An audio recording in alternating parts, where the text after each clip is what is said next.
My name is Robert K. Cullen, photographer. I was born here in Spokane, Washington in October 1950, one of 9 children. I went to Jolie Ferris High School and I went there from 1965 and graduated in 1969. My parents wanted me to go to Gonzaga University. Well, we all know Gonzaga University is a very, very expensive school, so I came out here to Spokane Falls Community College and I took 2 years in the Associate of Arts program and graduated from here at Spokane Falls Community College in 1971. From there I went to Eastern Washington University and got a degree in English, and then I got one in psychology, and then I got married. And I found out that just because you have degrees in things doesn't mean you're getting a job. You're not. I married Connie. She was 6 years younger than myself, and I actually met her at Ferris High School at a reunion. And she was just graduating from high school when I was graduating from college. So I dated her, and we got married in 1976. And now we've been married, this year we've been married 37 years. Her full name is Connie L. Cullen, but I changed that, of course, from Connie Johnstone. But now that I've been married a long time, of course, we've had 2 children together, and they're both grown. I have Jennifer Thies. She's now married, lives here in town, and she's a nurse. And then I have a son, Robert, that I named after myself. I know that sounds conceited, but my wife had wanted to name him Robert Casey, and when she wanted to name him Robert Casey, the day he was born, I went, "Are you kidding me? That name is not gonna work, Robert Casey. What the heck are you talking about?" On the way into the delivery room, the doctor said, "Now, are you gonna have a boy?" And I went, "Well, I don't know. Yeah, that's real confidence. Well, are you going to be able to be in the room when he's born?" I went, "Oh, yes, doc. I'm not got no problem." When they pulled the baby out of my wife had to have a C-section. When they pulled the baby out, I fell to the floor and fainted, and they left me there. So I didn't come to until he was, I'm not kidding, I was unconscious. I don't even remember. All I remember is the sound of a baby and the doctor saying, "You got a boy." Blam! I was out, like you turned out the light in the room. And then they woke me up several hours later. "Well, you got your boy." "Well, thank you, I think I missed it." And they go, "Yeah, you did, you passed out cold. What happened?" "Well, I heard the sound of a baby, it sounded like a goat." After my dad died and I visited my mother probably every other weekend, going to dinner at her house. Suddenly she brought out this photo from her basement of a Civil War soldier that she said came down through her family, and she said his name was Robert Kimball and that he fought in the Civil War. And I said, "Mom, so you're saying that you're admitting that I was named after Robert Kimball?" "Yes, your name is Robert Kimball Cullen. You're named after him. He fought in the Civil War." And I said, "Well, Mom, what side did he fight for?" "Well, he fought for the Southerners. My whole family was from Richmond, Virginia." And I went, "So I'm a rebel?" "What? I'm a rebel? Mom." And so she said, "Yeah, you are a rebel." And I said, "It looks like he's wearing a blue uniform."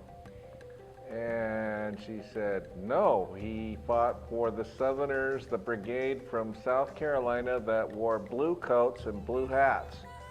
And I said, "How come the Southerners never shot him thinking he was a Northerner?" "Well, they just knew better because he had a rebel belt buckle." I'm going, "Oh, so you mean everybody looked at everybody else's waist before they shot each other?" So after the retail store folded on me, I decided I wanted to become a professional. I had brothers in my families that were attorneys, and they had professional certifications and big old lawyers and stuff, and I figured, gosh, I better go get a certificate of some kind and act like I'm in the family. So I went and got a certificate for all 4 lines of insurance and became an insurance agent. I felt this would be a respected sort of career. And I ended up being there 1-2 years. I did a lot of different insurance type things for like auto warranties. I did insurance for a travel insurance agent. Now, for the travel insurance agent, I had to have my background checked. And sure enough, they took my fingerprints. They even had me go to the courthouse and get my fingerprints, and they took them. Then they did a full background check on me. And then when I went to the office the next day, they said, "Robert."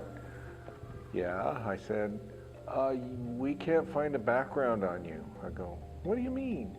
"We can't find any criminal, any kind of background on you." I go, "What do you mean?" "Well, you don't even have a parking ticket. You're not in the system." I go, "Well, I haven't broken the law." "Well, there's no record on you. That's really making us frustrated. Are you sure you're alive?" I'm going, "What are you talking about? Of course I'm alive. I'm sitting right in front of you." "Yeah, but you don't have a record. We want you to go back to the courthouse and have them look through every system they can think of, even their microfiche, to see if you have a record." And I went, "Okay." Went back over to the courthouse, went through all my records, nothing. Looked through microfiche, nothing. Went back to the insurance company and said, "Look, here's what we did." And they went, "Oh, okay, I guess you're just not alive or something's wrong with you." I said, "Look, you want me to go get a parking ticket? What do you want me to do, break the law?" "Well, it's okay, you can be on the insurance program now. No, you don't have a background." So then they hired 2 security guards to guard the room. The door was a small office where they crammed 8 agents in a place where they should probably only have 2. And then they said, "No opening of the blinds. You have to keep the blinds closed," even though we were on the 1st floor. And if you opened the blinds, you could see the park across the street. No opening the door to the room. And they had 2 security guards outside guarding us. So the first day I was in, I took the door and I propped it open with the little wedgie and said, "There you go." And then they took me down to the office. I was cheering all the way down the hall thinking, "Yay, I'm going to get fired." And they took me in the office and they said, "Would you please just cooperate with what we're asking you to do and quit the antics?" I'm going, holy cow. So I went back in the office and let the door go closed. And then I opened the blinds. And then they called me in the office for that. Said, "What are you doing? You can't open the blinds." I said, "Why not?" "Because people will see in and then they'll see our program." I'm going, holy cow, are you kidding me?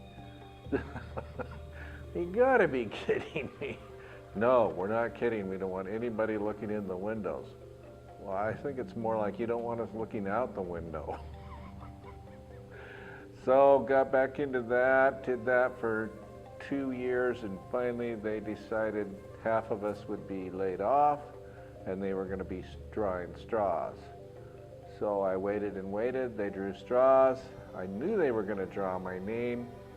They marched each agent down the hallway one by one to lay them off. I'm going, oh no, I'm going to be last.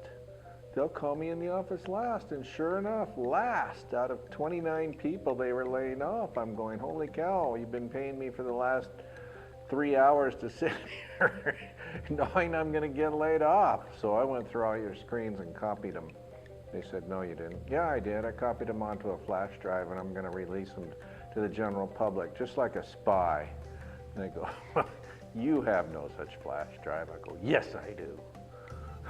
They said, well, you got to sign all these documents that you're being released. I said, I'm not signing nothing. Have a nice day. You're not going to get hired back. I go, promise? And so I left there and decided I would come out here to the college and be a photographer. Now, I'd done photography since 1975 with 35 millimeter. When I came out here, Circuit City was going out of business. It was a retail store here in town, so I went in there while the liquidator was closing, and I found a digital camera, and I got it for dirt cheap. And since then, for the last 2 years, I've had a digital camera and been doing digital. And I'm really enjoying my photography stuff. I would like to get the applied or Associate of Applied Science degree in photography. And however I have to get there, that's what I'm going to do to get there. I just want the certificate.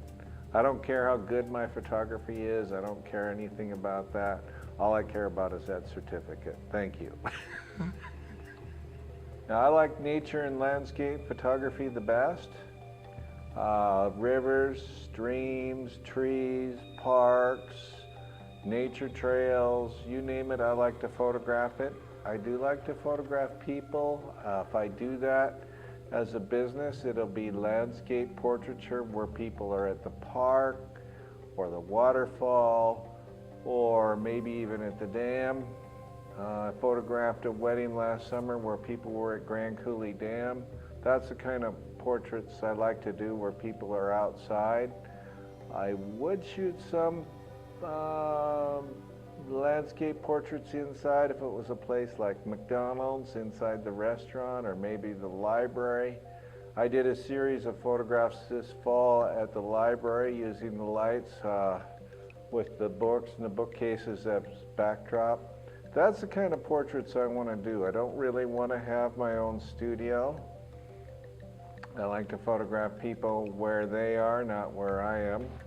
That's probably what I like to do the best, is landscape type photography and then landscape portrait. I'd like to be a published photographer. I'm still working on that. So I'm talking magazines, maybe even the newspaper, journals. I don't really want to be a celebrity photographer, but I'd try that. I'd sure like to try that.